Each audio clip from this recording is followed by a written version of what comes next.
Cameroon green Australia দলের সবথেকে বড় পারফর্মার, দুই ম্যাচেই তিনি আজকে প্রেস কনফারেন্সে এসেছিলেন। যাকে অনেকেই চেনেন, আইপিএলে সবথেকে বেশি দামে বিক্রি হওয়া ক্রিকেটারের নাম তার সাথে আছে। এবং সেই ক্যামেরুন গ্রিন আজকে যখন এসেছেন তখন কয়েকটা ব্যাপার তিনি বলেছেন, যে ব্যাপারগুলো একজন বাংলাদেশি হিসাবে আপনাকে আমাকে বেশ ভালো অনুভব করাবে। আপনি এই রকম কমেন্টসগুলো আসলে অস্ট্রেলিয়ানদের মুখে বা ইংল্যান্ডের অস্ট্রেলিয়ানরা যখন বাংলাদেশে খেলতে আসতেন বা আমরা যখন আমাদের ক্রিকেটাররা খেলতে যেতেন তাদের মুখে আসলে এই ধরনের কমেন্টসগুলো খুব একটা পাওয়া যেত না। প্রথমত তিনি বাংলাদেশের বোলিং লাইন আপকে বলেছেন হাই ক্লাস, বিশ্বমানের বা ওয়ার্ল্ড ক্লাস এই ধরনের শব্দ আমরা অনেক পরিচিত, কিন্তু হাই ক্লাস শব্দটা খুব কমই শোনা যায় অস্ট্রেলিয়ান বা ইংল্যান্ডের মুখ থেকে। এবং বাংলাদেশ আসলে এখন সেই জায়গাটাতে ডমিনেট করতে পারছে।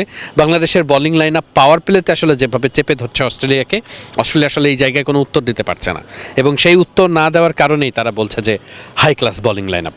ইভেন তাকে এই প্রশ্নও করা হয়েছিল যে অস্ট্রেলিয়ার যেই ক্রিকেটাররা এখানে এসেছেন তারা তো অনেকে আইপিএলেও খেলেন, তাহলে আইপিএলে তারা এত ভালো ব্যাটিং করছেন, ইভেন ক্যামেরুন গ্রিন এত সব ছক্কা হাঁকাচ্ছেন, চার হাঁকাচ্ছেন, এখানে এসে কি সমস্যা হচ্ছে? এই উইকেটের সমস্যা? মানে এখানে কি উইকেটে রান করা কঠিন, নাকি মূলত বাংলাদেশের বলাররা ভালো করছে? তিনি অকপটেই বলছেন মূলত আসলে বাংলাদেশের বলাররা খুব ভালো বোলিং করছে। এবং সেটা তিনি তার কথার উত্তরে আসলে আমরা ধরে নিচ্ছি যে তার মানে আইপিএল বা ওই ফ্রাঞ্চাইজি লিগগুলোতে যে স্ট্যান্ডার্ডের বোলিং তারা ফেস করে থাকেন, এখানে এসে আসলে তার থেকে অনেক হাই ক্লাস বোলিং তারা ফেস করছেন, এই কারণে তারা আসলে খেলতে পারছেন না। উইকেটের নিয়েও প্রশ্ন ছিল, খুব স্বাভাবিকভাবেই পাকিস্তানে তারা খুব লো টার্নিং উইকেট দেখে এসেছেন। এখানকার উইকেটটাতে আসলে কি সমস্যা, মানে সমস্যা কি আছে, মানে এখানকার উইকেট কি ভালো, মানে তাদের জাজমেন্টটা আসলে কি? ক্যামেরুন গ্রিনকে যখন এই প্রশ্ন করা হয়েছিল তিনি বলেছেন ফার বেটার ফ্রম পাকিস্তান থেকে অনেক বেশি ভালো উইকেট। এবং এখানে এত বাউন্স হবে, বল এত ক্যারি করবে, পেসারদের জন্য এতটা সুবিধা থাকবে, ব্যাটসম্যানদের জন্য এমন উইকেট হবে, এটা আসলে সাবকন্টিনেন্টে যেমন উইকেট হতে পারে, এটা আসলে তাদের জন্য খুব ভিন্ন একটা এক্সপেরিয়েন্স।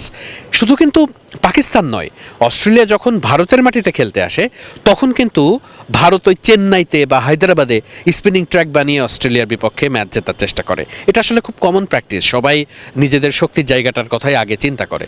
কিন্তু বাংলাদেশ সেই জায়গাটাতে একেবারে ডিফারেন্ট একটা উদাহরণ তৈরি করছে, একটা অন্যরকম ভাইব তৈরি করছে, যেটা অস্ট্রেলিয়াকে অবাক করেছে।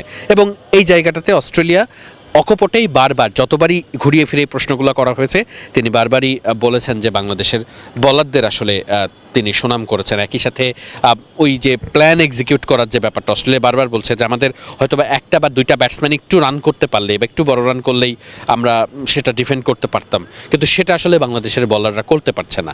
এটা আসলে 50 ওভার ধরে ওই রিদমেই বল করা। আমি গত দিনও হয়তো বলেছি যে অস্ট্রেলিয়া আসলে আপনাকে খুব বেশি সুযোগ দেবে না, আপনি যদি ভুল করেন অস্ট্রেলিয়া সেখান থেকে ম্যাচটা বের করে নেবে।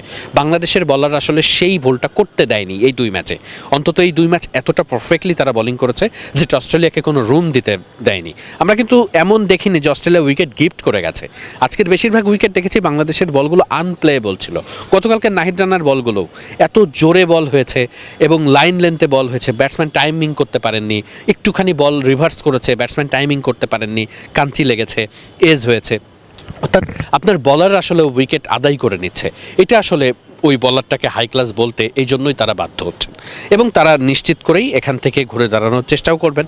টিম অস্ট্রেলিয়া বলে কথা, তারা সবসময় বাইলেটারাল সিরিজগুলোতে এই ব্যাপারগুলো নোট করেন এবং আইসিসি ইভেন্টের আগে তারা সবসময় এটা সমাধান করে সলভ করে তারা আরও শক্তপোক্ত হয়ে যান। এবং এই কারণেই তারা ডিফেন্ডিং চ্যাম্পিয়ন। মনে আছে তো 2023 ওয়ানডে বিশ্বকাপের চ্যাম্পিয়ন কিন্তু অস্ট্রেলিয়া, এবং সেই অস্ট্রেলিয়া এখন ডিফেন্ডিং চ্যাম্পিয়ন।